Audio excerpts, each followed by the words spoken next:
المنتخب الأردني والمنتخب الفلسطيني مباراة في الجولة السابعة من التصفيات المؤهلة لكأس العالم 2026.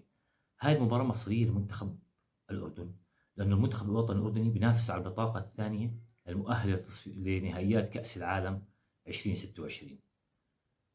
هاي المباراة راح تكون يعني تحدد مسار منتخب الأردن في باقي المباريات في المجموعة، لأنه أي نتيجة غير الفوز للمنتخب الوطني الأردني راح يعني يوضع نفسه في موقف صعب في المجموعة. البطاقة الأولى يعني أكيد يعني حسب الإمكانيات الفنية رايحة لكوريا الجنوبية، أنا هيك توقعاتي. المنتخب العراقي بينافس المنتخب الأردني على البطاقة الثانية.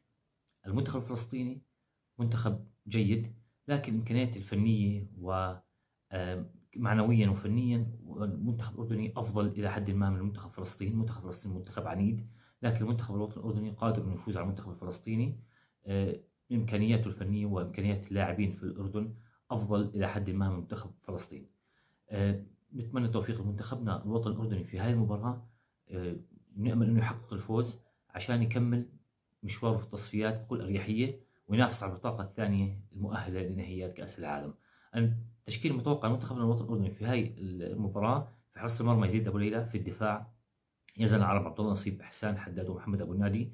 في خط الوسط محمود مرضي ونزار رجدان وإبراهيم سعادي. في خط الهجوم موسى التعمري ومهند أبو طه ويزن النعمت. أنا توقعاتي في هاي المباراة فوز المنتخب الوطني الأردني على منتخب فلسطين بنتيجة 2-1.